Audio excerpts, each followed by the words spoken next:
We have been talking about how to read our Bibles. And today I want to talk about going a little bit further and starting to actually read it and study it.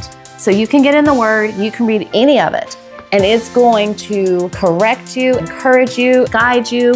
It's going to lead you in instruction, but there's something about studying it so that you can get it from here into your heart, okay? So that's what we're gonna do today. So get a Bible, get a pen, and get a notebook. That's what I want you to do today. And we're going to start to study it out so that we can get it from our head to our heart. Now, I'm just gonna start in Matthew chapter 9, okay? The first thing I want you to do is write Matthew 9 at the top of your paper. Why? Because you need to be able to go back and reference these things that you studied, and that's a fast way to find that, okay? Next, I want us to just decide on the story that we want to read, okay? And so I'm just going to start with the last little chunk, which is Matthew 9:35. It says, Jesus went throughout all the cities and villages, teaching in their synagogues, preaching the gospel of the kingdom, and healing every sickness and every disease among the people. One verse. That's all we're going to do today, okay?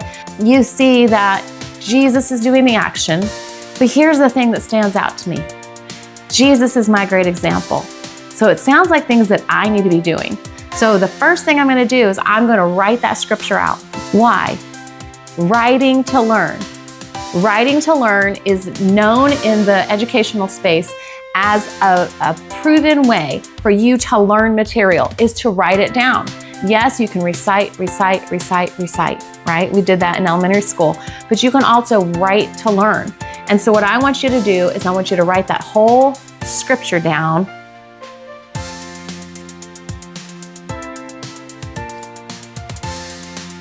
Okay, the next thing we're going to do is we're going to look at the action taking place, right? And I'm going to put a box around each of those. So I see teaching, preaching, and healing. So now you have a scripture that you've written down. You've captured the importance of what's going on in that scripture. And now we're going to talk about how do I apply this to my life? That's the next thing. Write it down and then write out, how can I apply this to my life? God has called us to do the very thing that Jesus came and was an example for. So we need to be teaching, preaching, and healing here on earth. I'll see you next time.